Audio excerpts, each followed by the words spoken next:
Hello and welcome to Pluribus Unum's Fireside Chats. Not as good as 50 hours, but hey, it's something. Right off the bat, you may notice two things different about this podcast. For starters, we're going to talk about the intro. Yes, the intro has been changed yet again, which makes sense given that I just uploaded a intro compilation to commemorate that occasion. Before anybody makes any undue claims, no, that doesn't mean that I am no longer a democratic socialist by any means.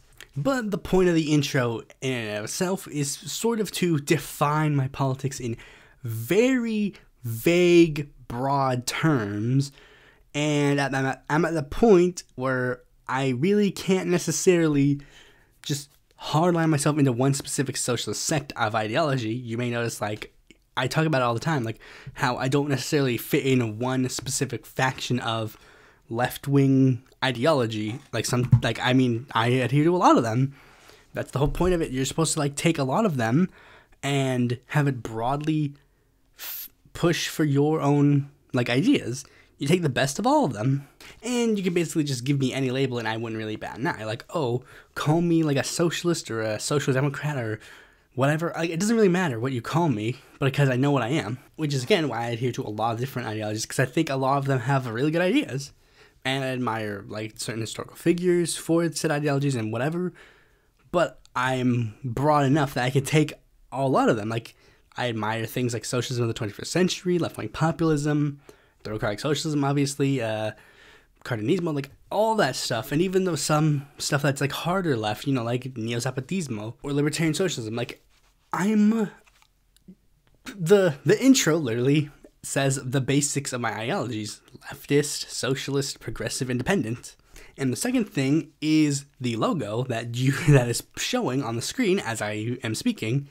That is just for this episode. It's not for the rest of the series. This is literally just if you know, you already know. But if not, it's because a person in this episode's topic has four fingers. Speaking of said topic, I'm really excited to talk about it. So let's just get right into the news.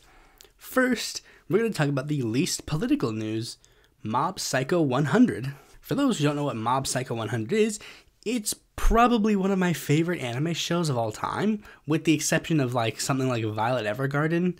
But basically, Mob Psycho 100 is a show about a kid with psychic powers, and he's a really shy and reserved kid. He's not really that good at athletics. He's not really that smart. He's just kind of your average boring kid. But he's graced with some of the greatest psychic powers in all of mankind. And there are a lot of people who have different reactions to certain elements of his powers. He has a mentor figure named Reagan, who's a con man who basically uses him for whatever. And then there's this other person who's a ghost character who wants to use his powers to dominate the world, but kind of just becomes a regular old friend of his. But there are other people with psychic powers that hate on him. There are some people who don't have psychic powers that are angry at him, they want the powers. It's really interesting. If you haven't seen the show, watch it for yourself. I think it's way better than One's other main series, One Punch Man. In fact, it is literally so much better than One Punch Man that I'm surprised that this one doesn't have a lot more praise. But anyways, what is going on with this and why I'm talking about it is because there's some controversy surrounding the third season, as the third season is going to be doing a very interesting thing, which is kind of a thing that anime studios have been testing the waters with for a while, and it's the idea of dubbing it as it goes on, rather than waiting for the entire series to come out and then dubbing it. Said studio that's been talking about this is the service Crunchyroll. Crunchyroll was, for those who don't know, a anime streaming service that was seen as oh, this is really interesting. But as times went on, that and Funimation, which I think they've merged, despite the fact that those two were once considered the saviors of anime in America, now they've essentially kind of been pushed to the wayside. And that's because of the long history of anime in America that's kind of just been really bad. Because before them, they had dubs that were absolutely atrocious, that were Americanizing the shows to a very bad degree, from something as simple as changing a character's name from Tsubasa to Eric, to flat out removing Japanese culture from the shows and replacing them with American cultures. The worst of which came from the anime dubbing studio 4Kids, which literally went to the point where they took their anime characters and had them sing the national anthem of the United States. But back to Mob Psycho and Crunchyroll, it seems that Crunchyroll is saying this decision is why they're changing things up for the third and, I think, final season of Mob Psycho 100, where they've decided that they're going to be letting go of the guy who plays the main character, Mob.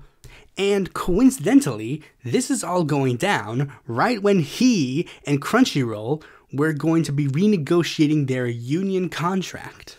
This story has made a lot of people rally for the rights of workers, but also led to many people wondering, wait, dubs still exist? Because, yeah, truly at this point, I don't really see a reason why a dub of a show should exist.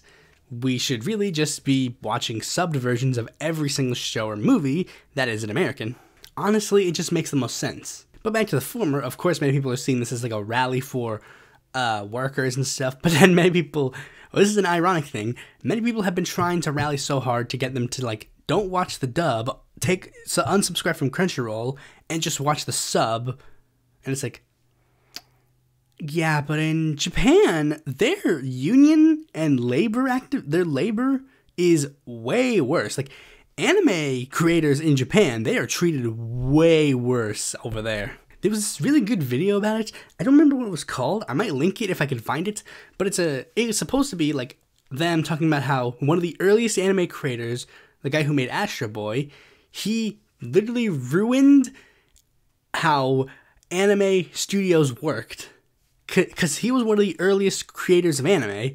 So what he did was he traded away certain money that he could have been earning, and instead said, we will make this money through toy sales instead. And the idea would be that he thought that what would happen was that with this, he could then help people directly because his anime happened to be like a really popular toy seller, and that since this would lead to them getting more money than the studio heads, then maybe the studio heads would want to renegotiate, and in future, anime studios would have a lot more bargaining power because now they would see that the studio could make money on their own. However, what ended up happening was studio heads basically just said, okay, so this is just how anime is going to work now. Shows will get all the rights to toys, we'll get all the rights for the show itself. And conveniently, not every anime sells toys, so that just really meant they were screwed. Yeah, it's very tragic. Anyways, moving on to the next story. So there was a House bill that happened, and the bill was to prevent another January 6th. Basically, here's what happened. The bill, entitled the Presidential Election Reform Act, was supposed to clarify how the Congress's role in counting electoral votes was. Basically, here's what happened. Here's why we got to this point. The 1876 election, there was a huge problem because certain states did not certify their electoral results in time. There were a lot of disputes between, they won, the Democrats won the states, but those states happened to have a lot of election fraud, and there was a lot of debacles over those states, and plus other states, there were some electors that were shifting however they wanted to. As such, when it's time for the vote total to happen, the Democratic nominee, Tilden, got 184 electoral votes, and Rutherford B. Hayes, the Republican nominee, had 167, and there were 20 more that were in dispute. So there really was not anything they could do. They didn't know what to do. So the Congress, and this went on for a while. They convened in January without a president. They didn't know what to do. So they created a temporary body to look through all of these results. And it just so happened that the results, at the total, it leaned towards Hayes. Hayes got 185 votes, so he ended up winning. And what ended up happening was the electoral, they said, okay, this is going to get confusing down the line, so what we're going to do is we're going to introduce a bill, and it's going to make it so that each state's electors, they have to resolve it themselves prior to election day, and Congress, all we had to do was resolve it, because back then, literally, Congress had the entire power to decide what happened, and ever since 1876, whenever Congress convened to count the electoral votes, it was literally just a formality. Like, everybody who keeps trying to make the claim, like, oh, Pence could have overturned the election. No, he couldn't have. Literally, thanks to that bill, they made it so that the states decided whether or not the votes counted or not. And if they did decide they counted, they would send them to Congress. Which is why, when the votes went to Congress, Pence and everyone counted the votes as they were, no disputes. Usually, every cycle, you get like a symbolic dispute. Maybe like every so, like, you know, like 2000 might have had some like symbolic disputes, and like 2016 had some symbolic disputes. And of course, 2020 had more than a symbolic dispute. So Liz Cheney decided to introduce a bill basically reminding people that that is the thing. Like, this thing didn't change any of the laws. It literally just reiterated the laws that already exist thanks to the 1876 election. But Republicans overwhelmingly voted against the bill, saying, we don't need this. This law is pointless. Because one of the things Republicans like to complain about is like, oh, we need to stop the pointless laws, the laws that are already on the books, obviously. But it's like, this law clearly needs to be in the books because half of you just voted, half of you didn't want to certify the election results back then. So clearly we need the vote, we need this bill in law. The next story, shock of all shocks, Trump is facing another criminal trial because Tish James, the Attorney General of New York, who's been teasing for a long time, like she's looking into the Trump case and she's going to find something, and what that something is, she's going to try and use to get rid of him. And lo and behold, she happened to find stuff and win a fight to get him in jail. And it's like, again, like this is a sad thing because this could be exciting, but it's like, this is like the 5th or 6th time that people have been like, we got him now with Trump. And it's like, look, can you like actually throw him in jail? Like, can this one actually get him in jail this time?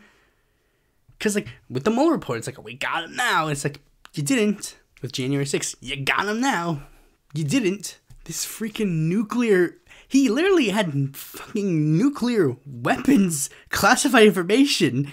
And it's like, we got him now. It's like, you don't have him now. And now you got like another one. It's like, look, can you just get him in jail, please? Something?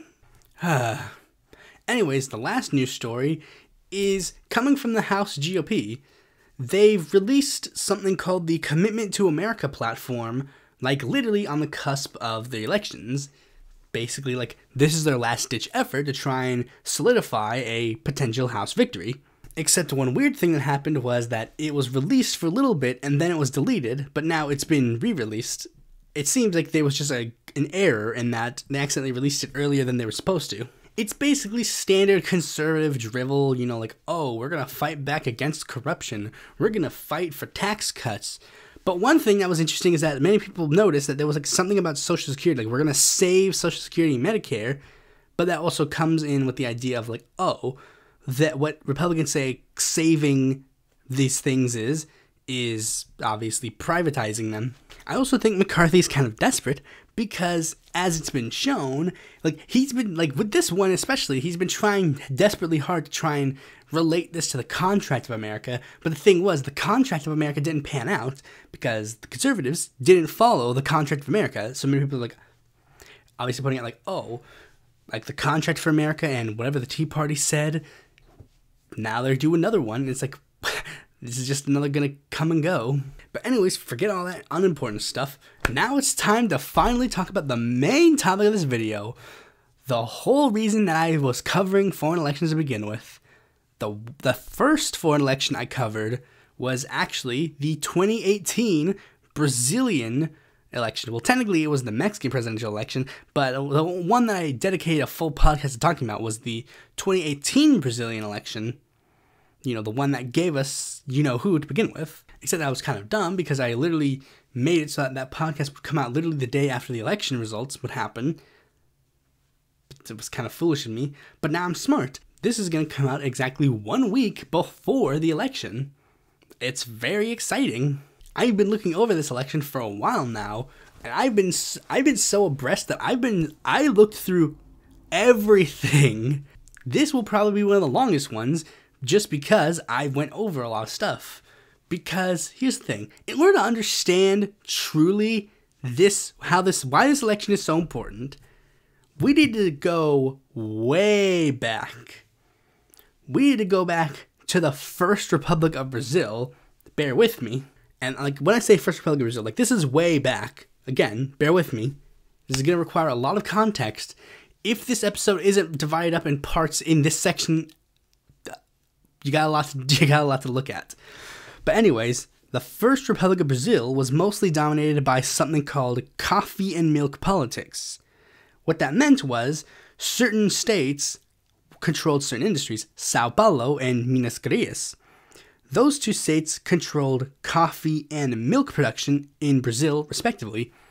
Those two, and like due to that, those two basically controlled Brazil's entire economy because that's what it was based on. As such, a lot of people in those states ended up becoming very prominent, most particularly in politics. And, if not through politics, they would buy politicians. It was basically a self-repleting cycle. Those two states were the backbone of the Brazilian economy. As such, they would get a lot of political favors that would benefit them, which would then strengthen their ability to control Brazil's economy, and so on and so forth. Eventually, some people in other states were like, hey, this is stupid. Why can't other people from other states contribute to Brazil's politics? And it led to something called the Brazilian Revolution of 1930. I told you this is a very long time ago. One person sort of became a figurehead of the movement and would end up becoming a leader in the post-revolution of Brazil. That person would be Getulio Vargas, who would actually end up forming a political party called the Brazilian Labor Party, which would become the main left-wing voice in Brazil. However, after Vargas committed suicide, it mostly got pushed to the wayside. That was until 1955, when João Goulart would become elected to the vice presidency of Brazil, an office that he would win again in the year 1960. However, due to political instability, the president would resign and João would become elevated to the presidency. And a thing that happens when lefties take power, they do this thing, it's very weird, politicians don't normally try to do this, they do this thing called help people, and he pushed for something called Reformas de Base, which called for education reform to combat adult illiteracy, a progressive income tax, extending voting rights, and land reform. Very typical stuff that a left-wing Latin American would do. And things were going great for Brazil. Then, on March 13th, 1964, the Brazilian military overthrew Goulart in a military coup. The coup was supported by the Brazilian political elite, as well as the Kennedy and Johnson administrations. Now, there are of course a lot of ways that the military could have governed it. They could have just flat out became a military dictatorship. They could have formed a junta, or they could have done a lot of things. And what they ended up doing was something that looked just similar enough to Brazilian democracy, but rigged it in such a way that they would still be the ones in charge. That way they wouldn't look sus to the international community. The first thing they did was look at all the already existing political parties in Brazil and abolish all of them. Then, after abolishing all the currently existing political parties, they would create two new ones. One would be pro-government, the other would be anti-government. The pro-government one was called the National Renewal Alliance, and the anti-government party, get this, they decided to call the Brazilian Democratic Movement. They definitely wanted to rub that one in. I could go over their ideologies, but it doesn't really matter. All that mattered is the National Renewal Alliance was pro-government, and the Brazilian Democratic Movement was anti-government.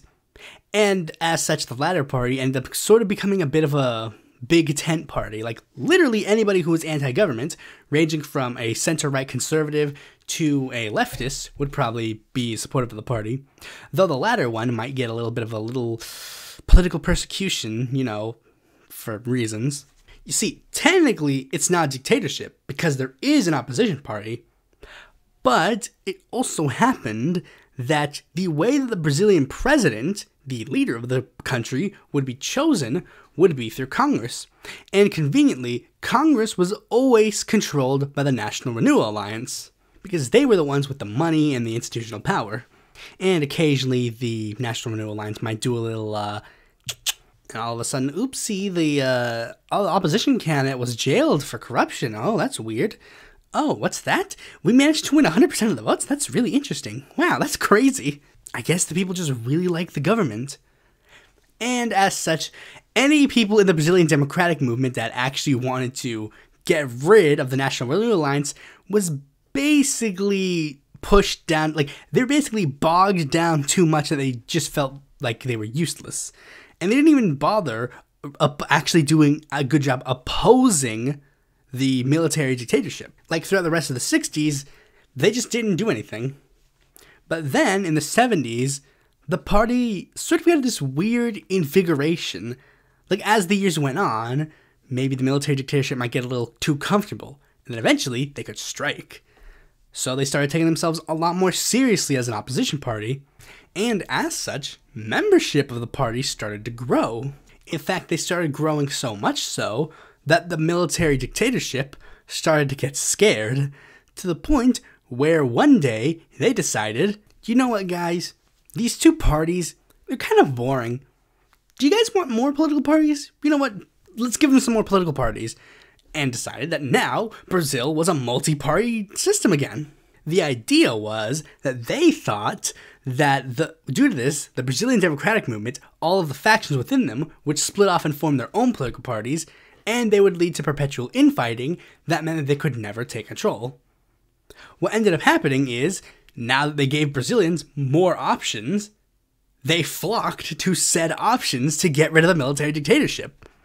And that led to the entire opposition getting 244 of the 479 seats in Congress. And the first thing they did was elect a person who was not in the military dictatorship into the presidency of Brazil, and that guy immediately went, Brazil will now be a democracy, and he ended the military dictatorship. And while the person who ended up doing this wasn't left-wing, this was definitely helped by the Brazilian left, who were some of the leaders of formations of new parties to give Brazilians more of an actual option to choose. And now that Brazil was no longer faced in an idea of like far right versus center right, now they actually had candidates on the left to choose from. And as such, many people looked to the left for potential changes to the Brazilian system. And one figure that they ended up gravitating towards was a man by the name of Luiz Inácio Lula da Silva, a union organizer who, for biography's sake, lost his finger in an accident when he was a worker and became an activist for workers' rights. He created a party that was not only a voice for the left, but a voice for a specific section of the left, one that had grew tired from the existing left in Brazil. It was in that tradition, but it was more radical, and it became relatively popular for that, even flat out mounting a bid for president against the new center-right establishment. He didn't win in that election, and then he mounted a second bid for president, again trying to rally hard to fight this center-right opposition. He didn't win that election either. And then he decided to run for a third time. He didn't win that time either. And then he ran for president a fourth time. This time he did win. And what originally seemed to be like a, come on, let's give him the presidency one time and then he can go away, like electoral pity, turned into something that Brazil absolutely loved, as Lula again became immensely popular, way more than he had ever been before, particularly with one piece of legislation called Bolsa Familia, which dropped poverty by 27.7%.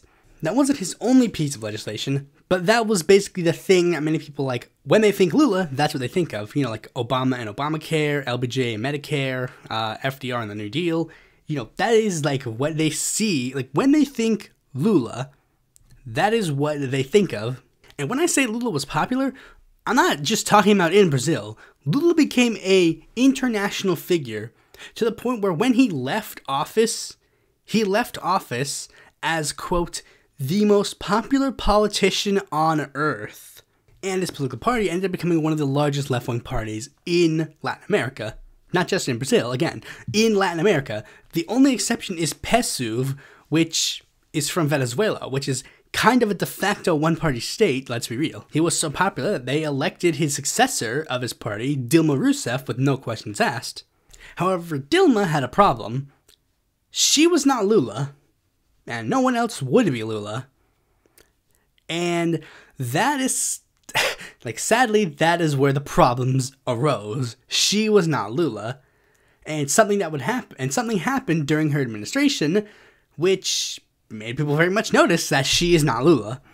Something called Operation Car Wash.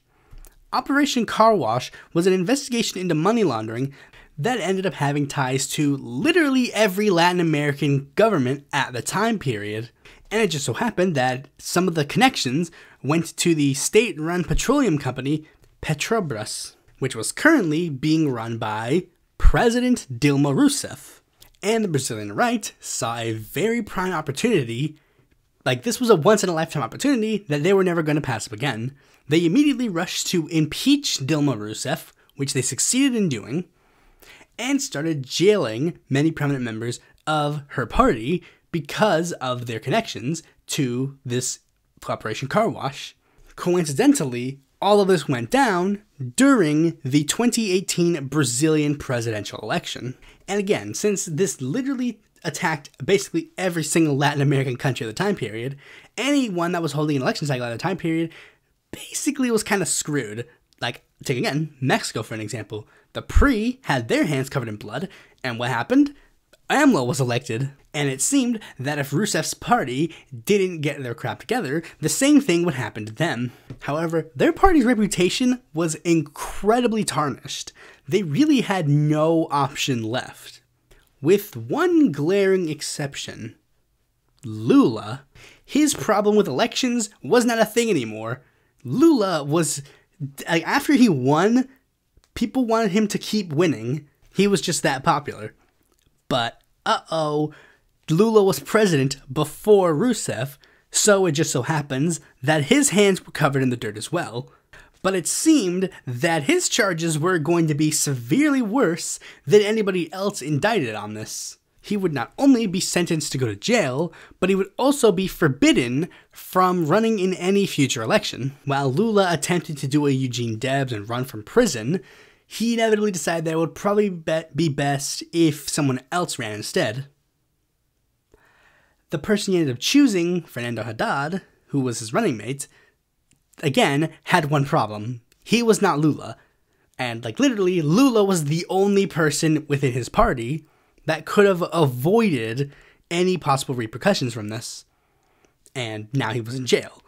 So what ended up happening was, Brazil ended up making a huge mistake and elected a man by the name of Jair Bolsonaro. Bolsonaro rode the right populist wave of the mid-2010s and managed to use the terrible situation to his advantage, becoming Brazilians' new president. And he sure did differentiate himself from Lula. One of the ways he differentiated himself from Lula is very apparent if you step outside. Notice how even though it might be cold, it might still, even though it's supposed to be fall, it's still a little warm. Well, you can thank Bolsonaro for that, because he did a massive push for the deforestation of the Amazon, which also led to massive wildfires all throughout 2019. I think that was literally the last news story before COVID. Bolsonaro was also a vehement social conservative, having massive amounts of anti-gay, anti-LGBTQ rhetoric. And it culminated, here's the thing, it was so bad that the one gay Congress member of Brazil, Jean Willis, resigned from his position because he was basically walking around with a target on his back. And Brazil, not to rely heavily on stereotypes, they have a history of violence. So, during the presidential election, Bolsonaro was stabbed. They have a huge history of violence, especially political violence. One of the biggest things that ended up defining the Bolsonaro presidency was, of course, his response to the COVID pandemic. Being one of the few countries that probably had a worse response than the United States. If you lived in the United States, you'll probably think a lot of this is familiar. downplaying of the virus, downplaying lockdowns, downplaying masks, vaccines, etc. And much like the United States, of course, like when the president wasn't going to push for some of these harder restrictions, the states decided to step in. But this is where the divergences sort of end, because Bolsonaro decided that he did not like that. He did not like the states declaring states of emergency to address the COVID pandemic. So he went to the Supreme Court and argued the Brazilian Constitution only gave the federal government the ability to declare states of emergency. And due to this, many people were like, oh, so you're going to declare a state of emergency on COVID? And he said, no, I just want to take away your ability to do so. But then that led to many people wondering, wait, why would Bolsonaro want, even though he's been praising himself as a huge conservative, and one of the big things about conservatives is that usually they believe in states' rights, why would someone who has that sort of ideology want the federal government to be the only thing that can declare states of emergency? Wouldn't a person who's massively for states' rights believe that states should have the ability to do so? And that's when many people started remembering one thing about Bolsonaro that definitely made people go, uh-oh, uh-oh, uh-oh. And that was the fact that, remember that military dictatorship I talked about before? Yeah, Bolsonaro loved that dictatorship. He entered politics right when the dictatorship ended, and ever since then, his whole position was trying to bring the dictatorship back. But of course, he can't just unilaterally declare military dictatorship, so he's been trying his best to govern as if he was in a military dictatorship, appointing military personnel into government positions, even though they're not allowed to. But, if he's the president, what are they going to do? He held military parades and that kind of stuff. But the most worrying one came from when he went to the Minister of Defense and fired him, and decided that he was going to appoint somebody who shared his views on military dictatorship in the Minister of Defense position, which led to lots of speculation that Bolsonaro was basically building the ground for a self-coup. And one of the usual ways to start a self-coup is to have the government declare a state of emergency. Now you're starting to see why he wanted to get rid of the states having that power. The signs were so worrisome that the leaders of all three military branches in Brazil resigned in protest, wanting to keep the military and politics separate. I don't necessarily know if that was the correct position to take in that particular stance, but I guess it did show that there were some people who didn't like Bolsonaro, and people were very much afraid for this election, because every time they did a poll, there was basically nobody that could stand a chance against Bolsonaro. The only one that even stood the slightest chance was Lula, but he was still in jail. And even if his sentence was commuted, he wouldn't be allowed to run again. But then, a breakthrough happened in the case where it was pretty much discovered, yeah, the charges were politically motivated and were trumped up. The guy who made them basically said, yeah, I kind of made Lula seem more important to the story than he actually was. And due to this, his entire case was thrown out. Lula was not only free, but that clear slate law, which prevented him from running for president, was now lifted from him, because now it was treated as if he was never in jail to begin with. And after all that buildup, we can finally talk about the election itself. And this is the part where I have to talk about the candidates. And there are actually quite a few. Believe it or not, there actually are a lot more than you think. There are 11 candidates in total, but they're essentially separated into 3.5 categories, depending on your interpretation. First are the basically nobodies, the ones who literally have no shot. They're literally going to get less than 1% of the vote, so it's basically no point in talking about them. But for the sake of me saying I covered them all, let's run through them briefly. Jose Maria Amael of Christian Democracy, Vera Lucia Salgado from the United Socialist Workers' Party, Leonardo Pericles of Popular Unity, and Sofia Manzano of the Brazilian Communist Party. Above them, we have the mid-rangers, the ones who will get around like single-digit percentage-wise. Like, it's not going to be like 0.0, it's not going to be like 0.5% like those other ones are probably going to get, but like they're going to get like 1 point something. But this one is actually divided into two categories as well. The upper mid-rangers, which will get like above 5%, and then the other ones who will not get above 5%. The mid-rangers were actually invited to the presidential debates because they actually have people elected in office, aside from the other four I just mentioned, who are either completely new parties that have never been formed before, or people who literally just are politically irrelevant. The mid-rangers that will probably get like around 1 or 2% are Luis Felipe Diavia of the Novo Party, Kelman Souza of the Brazilian Labor Party, don't let the name trick you, this is not the same one, and Soraya Thronic of Brazil Union. We'll be going a lot more in depth on the upper mid-rangers and the last category, the actual race, the two people who will actually make a very big impact on the race. Why are we going to talk about the upper mid-rangers? Well, it's because those two actually do have a lot of interesting things that relate to the actual race and relate to each other. Like, you'll see what I mean when I talk about them. Plus, one more thing is coalitions. Those ones do have coalitions, aside from the other ones that are running with like smaller irrelevant parties. But anyways, let's finally talk about the candidates in depth. First is Simone Tebet, who is the senator of Mato Grosso do Sul. She is running under the Brazil for Everybody coalition. And yes, I will be breaking down the coalition by party. First is Podemos, a third-way political party. Citizenship, a socialist turned social liberal party. The Brazilian Social Democracy Party, a centrist party.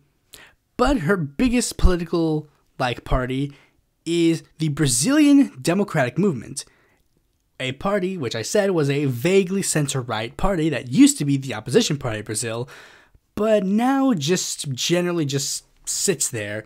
They go on the history of oh yes, we were the party of the opposition that led to the end of the military dictatorship, but essentially they don't really have that much anything there.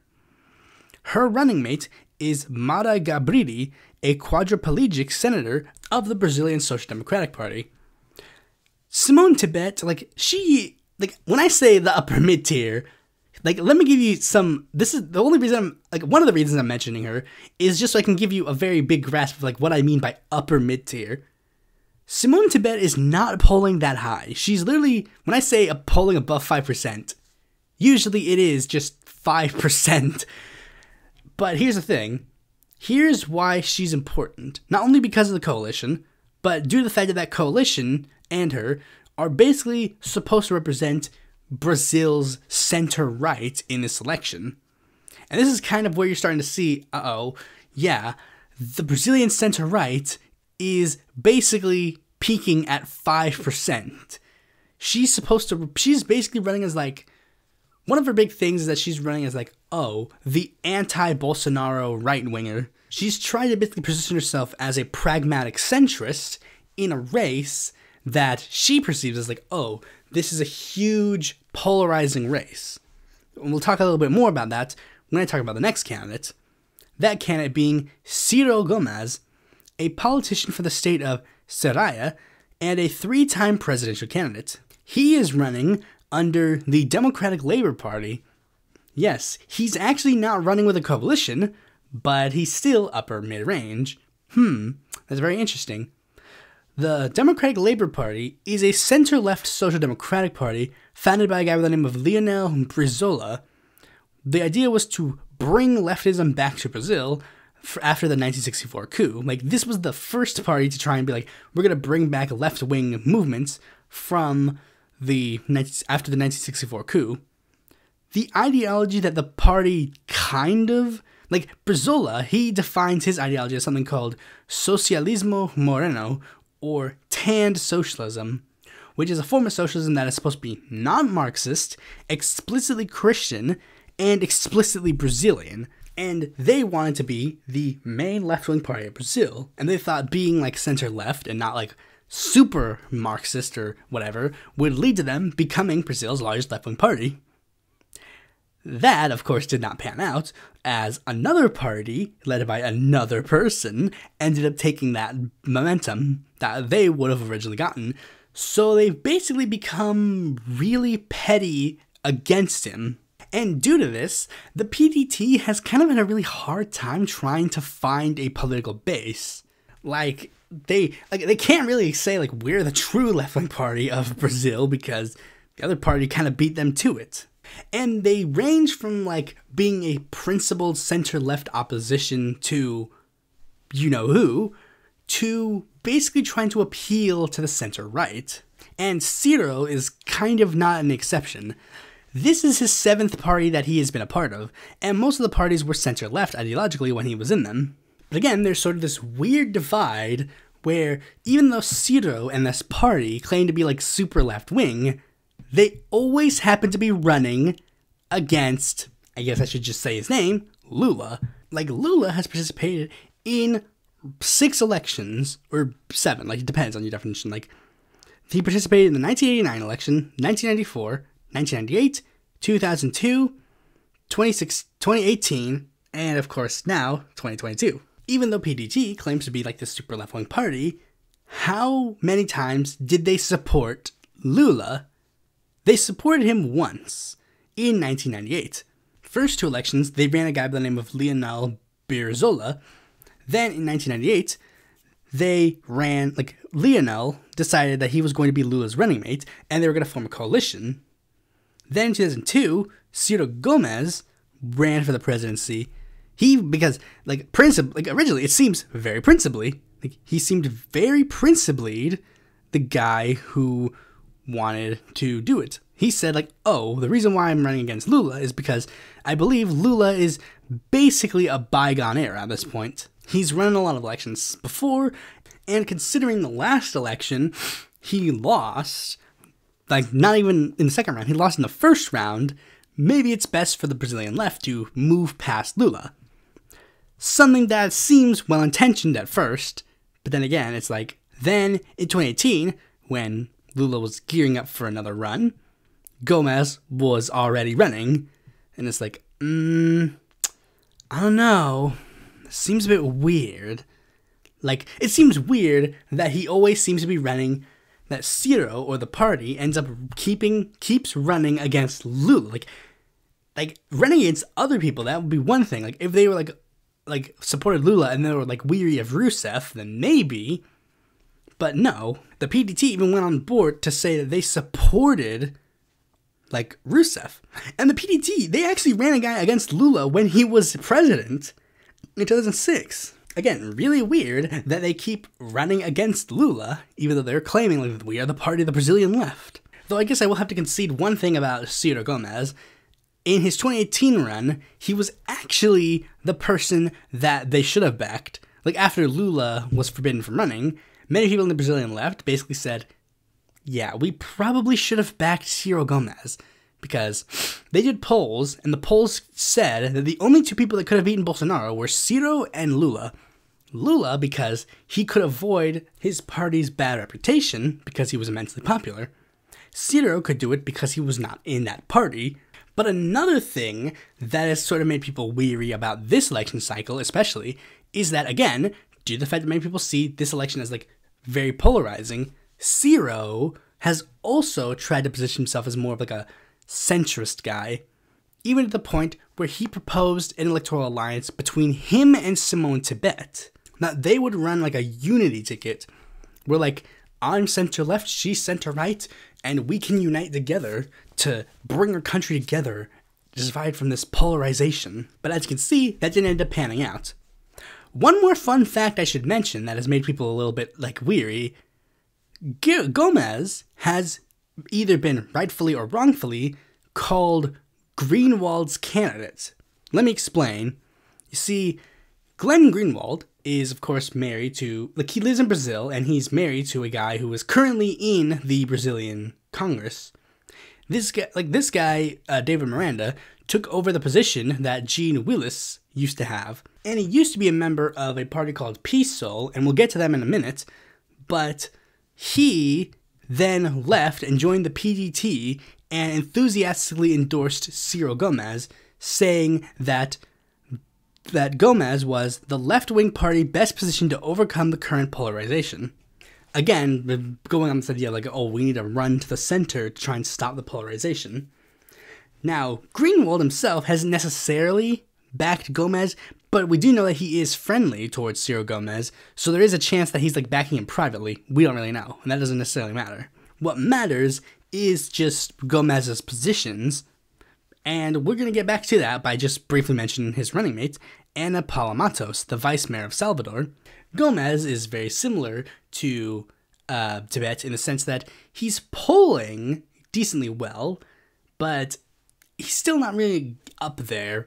Like, he's never really necessarily been, like, that much of a threat in the race. Like, his poll ranges usually go from, like, 6 to 10%, which you might think might be weird, but remember, this is a place that has a 2-round system, so it doesn't really matter. Especially since the way that Gomez is running his candidacy might make some people in his party leave and other enter, which could potentially muddy the waters. But anyways, that is really all I have to say about the mid-rangers.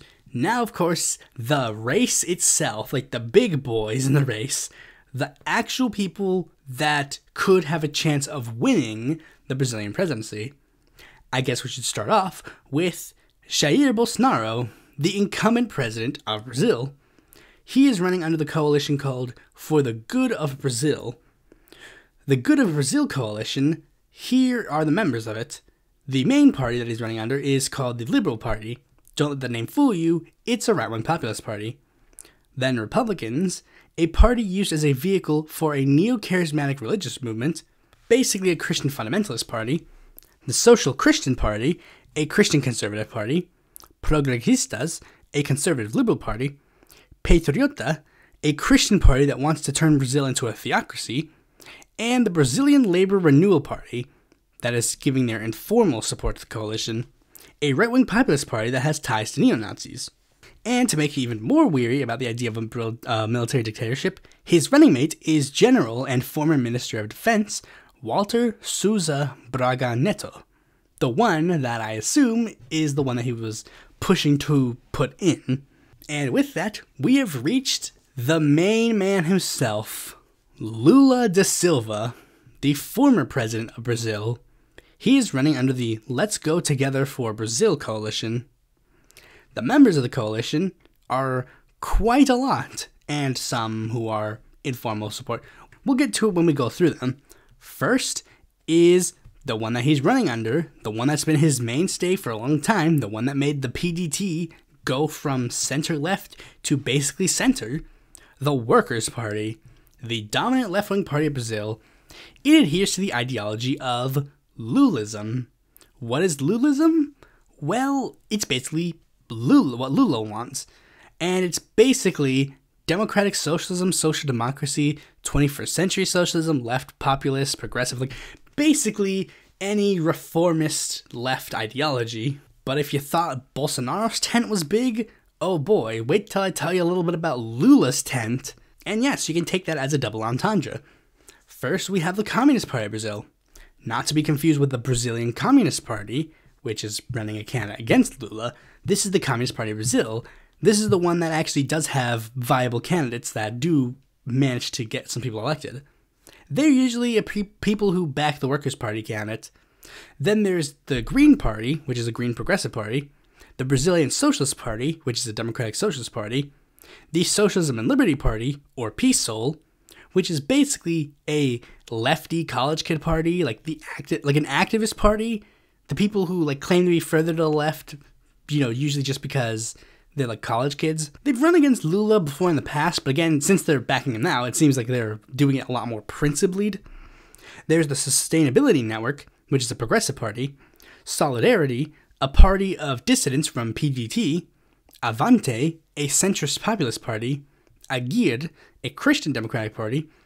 The Republican Party of Social Order, a third-way political party. There was actually a little bit of a dispute with this one because there was a guy who was running for this party named Pablo Marçal who was like, I'm the candidate of this party. But then some members of his party said, we're gonna pass, and we're actually gonna go towards like supporting Lula. And then he got mad and was like, Lula stole my candidacy, and then went to the like election court to say, give me my candidacy back. And they said, no, a majority of your party's backing Lula, so we're giving Lula your nomination.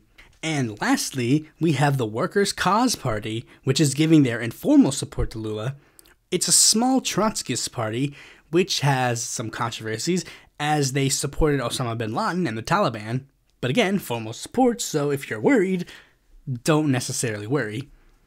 As you may have noticed, Lula's got like a big tent backing him. We got parties that range from Trotskyist to centrist populist and Christian democratic. He's got like a wide range of support coming to his direction. And that's because this is actually one of Lula's strong suits. You see, Lula, historically and compared to like most of the other pink tide leaders, has always been seen as sort of like the conciliatory guy, like the guy willing to work with opposition, the guy who's willing to bring people into his tent that don't necessarily agree with him. Like when describing pink tide tendencies, they described like there were some people who were like post-capitalist 100%, and there was no ifs, ands, or buts, like Chavez and Morales. Then there are ones who were trying to change capitalism for the better, which is where they would put someone like Lula. Lula is definitely the most conciliatory, and he's been making an effort to make himself more conciliatory due to the aforementioned polarization. As Bolsonaro runs right, Lula has been trying to make sure that gap, anybody who is running away from Bolsonaro runs to him. And one of the things that he's even done so is do something very interesting. His running mate is a guy by the name of Geraldo Alckmin, the former governor of Sao Paulo.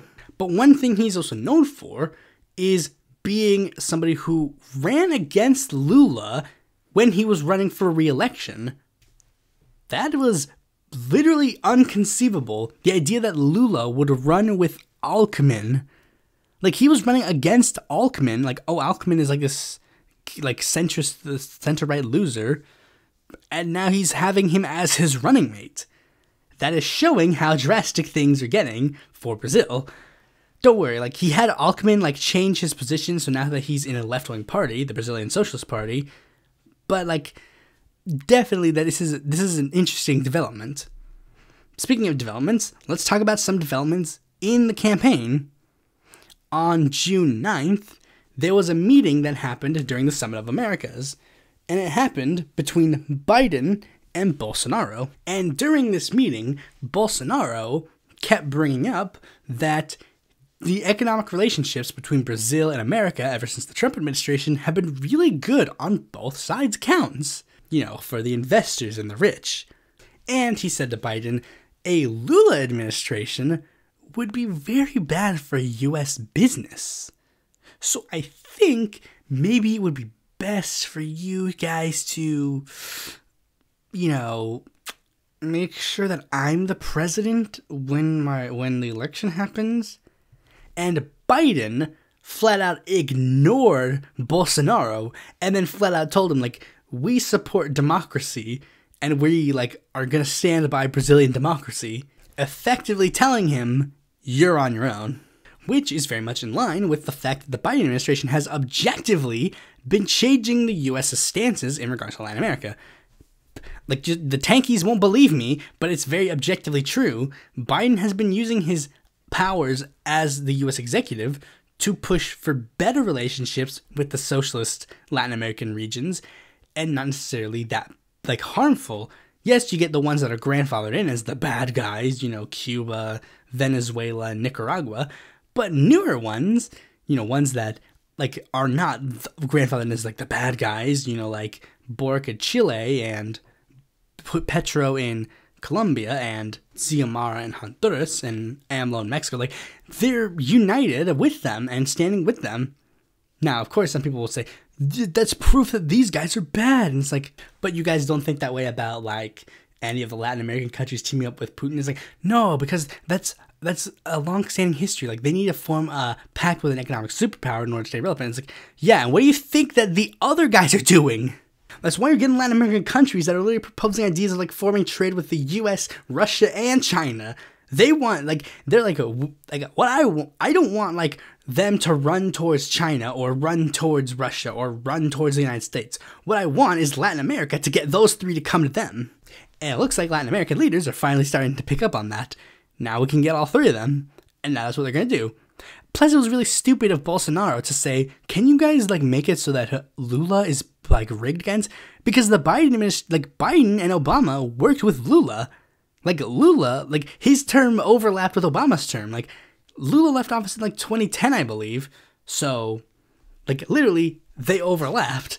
So, he worked with Lula in the past. So, he obviously knows that Lula's a good person, and he's going to work with Lula. But I guess you could see that that's kind of proof about the writing on the walls if Bolsonaro's only plea is to go to the United States. But anyways, now on to the election. On July 10th, there was some problems that kind of show, like, how tense the election has gotten. A PT activist by the name of Marcelo Aloise de Arruda was murdered by a Bolsonaro supporter at his birthday party. This is just one of the examples that have made people worried about the potential, like, problems of what is going on. And on the 18th, Bolsonaro, again, kind of showed that he's kind of screwed because he invited a bunch of diplomats from around the world, and then during this meeting, he made claims that the election is going to be rigged against him, and that he wants any of those countries to step in case he loses the upcoming election.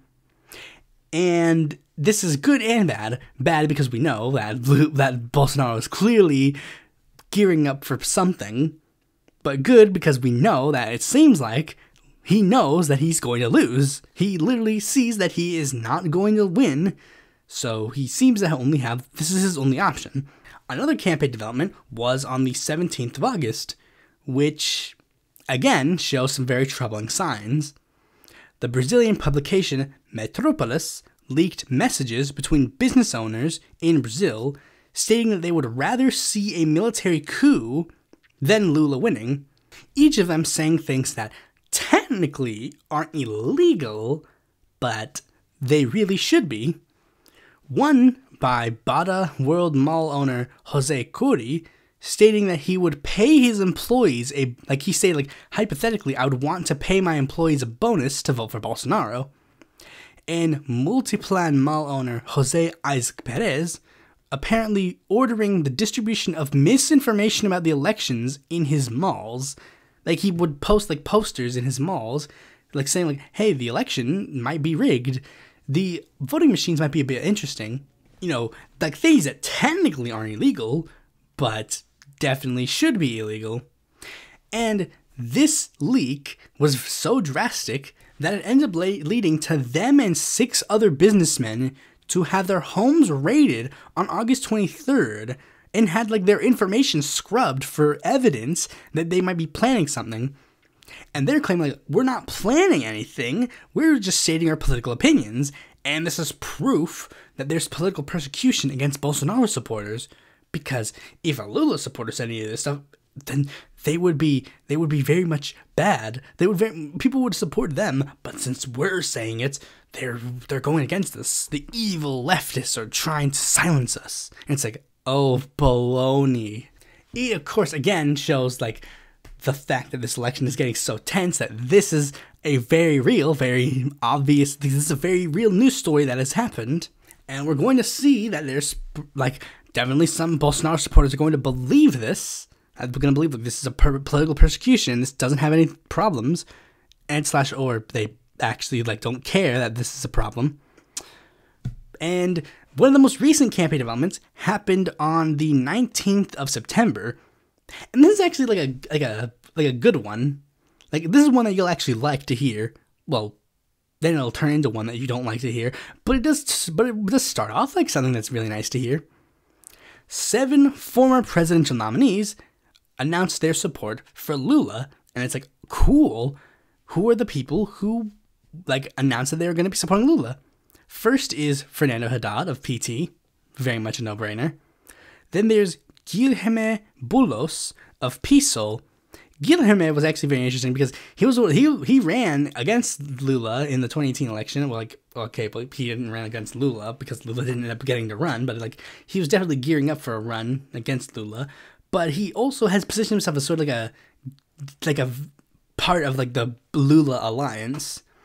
And of course, there's another person of PSOL, Lucina Genro. Then there's Marina Silva of PV, PSB, and Rede. Like 3 members of Lula's coalition. Like, these are ones that are not necessarily that notable. The other 3 are notable. There's Cristovan Buarque, the former candidate of the PDT. He was one of the people who ran against Lula, and now he's going to be supporting Lula. And he's also coincidentally the only other person nominated by the PDT who is still alive, because that other guy I mentioned, who ended up joining the coalition with Lula, he's dead now. And it's just this guy and Gomez now. So one of them is supporting Lula, the other one is not supporting Lula. So we're kind of seeing there's a divide in the party. This is what I'm talking about. Like, since Gomez and the PDT are trying to run to the right, like they're doing like what Lula's doing, but like way more blatant and way more like obviously like detrimental, that even members of his own party are starting to run away. The next one that is interesting is Enrique Miralles, the former candidate of the MBD. If you remember, that is Simon Tebet's party. Like, he is announcing that he's backing Lula. Now, that's very interesting because he's center-right politically, but also, like seeing that Tebet is losing very heavily, it seems that it makes sense that he would want to not back Bolsonaro. But then the last one kind of gets a little bit scary. Jair Vincent Goyart. If that name sounds familiar, yes, he is the son of João Goyart, the guy who was literally overthrown in the military coup. The fact that he is backing Lula probably is a bad sign. If things are getting that weary, it's like when members of Allende's family were backing Boric. It's like, uh-oh, that definitely seems like a very bad sign. But anyways, those are the events. Let's look at polling. Polling's been pretty consistent for the race. Lula usually leads, Bolsonaro is distantly behind, Gomez usually gets in the margin, and Tebet gets no higher than 8%. Like, she's been doing, like, somewhat better recently, but, like basically, let's take a look at the, like, those are the only 4 that really get published with polls. Like, because poll-wise, here's usually what happens. Like, it's usually those 4 listed, and then, like, you'll get, like, the other people listed as others, and then you'll get the other ones that are not even mentioned. Like, the other mid-rangers will get mentioned in the others, but, like, then you get those other ones that don't even get, like, a name drop. Like, I saw a poll, and it was literally, like, the ones in the first category I mentioned literally got 0% in the polls. Like, that's how much a nothing these guys are. But anyways, the 4 that are usually, like, here's usually the polling aggregates for the guys. 43, 34, 6, 4. And the one that was on top was Lula. Like, before Lula was actually even considered a candidate, Bolsonaro was usually the one who was winning, you know, because Lula was the only person who could beat him. But the thing is, like, after it was announced that Lula could run for president, he then, you know, soared in the polls. Like, but again, like, it was usually like here was the polling at the time, like 37, 43, 40, 44. You know, nothing that notable. Like, and this was still before, like, certain candidacies were solidified. Like, you'd get, like, occasional times where Lula would, like, get really high numbers, like 48 or 47. But the thing is, you need 50% to even avoid a second round. So many people are like, this is kind of it's very unlikely to happen, especially considering many people blame Gomez as a potential spoiler that could potentially hurt Lula in the thing. Because, like, usually he would get, like, the polling margin of error. Like, here's one where it's, like, 41, 35, and 9 and 7, and the lead is 6%. So many people are like, oh, if Gomez dropped out, then Lula could win. Like, he could have gotten, like, a decent amount. But many people are like, it's very unlikely. But see, here's the thing. As the election has gone closer, let's look at this. This is Lula's percentage as the election has drawn closer. The first one is in August, and the last one is the most latest one. 43, 41.3, 44, 45, 44, 44, 44, 42, 44, 45, 41, 46, 42, 43, 45, 45, 44, 47, 48.4, 44, 44, 46, 47, 46. And polling aggregates put Lula at, like, the most recent polling aggregates from The Economist state that Lula has a 50%, like, he's currently leading the threshold at, like, 50%. We'll get to that in a second, but you'll see that as you look at this election cycle has, like, two different ways of viewing it. The good way and the bad way. Like, if you look at the election itself, Lula is very much poised to win. And, you know, like, normally the left will be like, hurrah, hurrah, great, wonderful. But then you zoom out, and then you notice the election, like, everything surrounding the election. You, like, hear, like, the Bolsonaro wanting to initiate self-coup, business leaders wanting to initiate a coup, and, like, problems with, like, certain figures, and it's like, you're starting to see, like, like, the election might turn out very swimmingly, but, like, what will happen next? And that is why we've steadily seen Lula's poll numbers rise, because, like, you saw, like, his numbers are growing, and what they're trying to do is that there's this massive push, like, and you've seen this online, like sometimes you get the hashtag, like, whenever I did the hashtag, like whatever, I saw the hashtag Lula no one turno, which is roughly translates to Lula in the first turn, basically saying that there's this massive movement to try and get Lula to win in the first round, you know, because many people say that that is the only way to potentially prevent Bolsonaro from trying to initiate a coup on himself. If Lula wins by such a massive number that there's literally no way he could do it without it being obvious.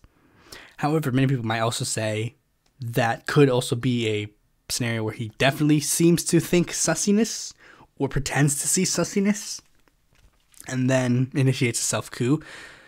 Like, again, like, we really don't know. Like, I don't know what Bolsonaro will do. I am, of course, worried that he might initiate a self-coup. I am hopeful that he doesn't, or, like, if he tries to, there's some pressure to try and prevent him from doing so. Like, I've seen, like, members of the House of Representatives very openly try to push for, like, this bill to try and make sure that the U.S. make sure, like, they cannot push for, like, they've been pushing a bill to try and effectively support Lula in the election, because, like, we need to support Brazilian democracy and make sure that it doesn't fall down the dictatorship route. And it's like, I wonder who this is aimed at. And, like, of course, we're saying, like, the Biden administration is definitely painting himself in a very bright image of, like, trying to help Latin American countries, but it's like, just because the United States doesn't actively push to stop Lula, does that mean they will do anything to actively push to stop Bolsonaro? As that's the same thing that happened with the Honduras coup. Like, Honduras, like, they had to say it in a weird way, they had a totally legitimate coup. The U.S. didn't have any involvement with it whatsoever, according to any of the information that is available about it. But they also didn't do anything to stop it either. In fact, like, Hillary Clinton point blank was just like, yeah, I'm just going to let this go however it goes. Like, Obama told her, like, do something about this, stop this. And she was just like, no. Will that happen under a potential Bolsonaro coup? We don't know. We'll have to wait and see, unfortunately. Like, if you haven't noticed, I'm supporting Lula 100%. Let's go. Let's finish out this year with a pink tie W. And this isn't going to be the last time I say it, but let's just say it. This is the test of the pink tide, as we're getting one of the three musketeers back. We can't get Chavez back. Morales, give it a couple of years. But Lula, he might come back. We'll have to figure it out. We'll have to wait and see. Thanks for watching this video. Be sure to like, comment, subscribe, and click that bell to be notified when a future video comes out. And if you want some more content from me, you can go to my website, follow me on Twitter, join my Discord, check out my articles on independent political report, or consider supporting me on Patreon.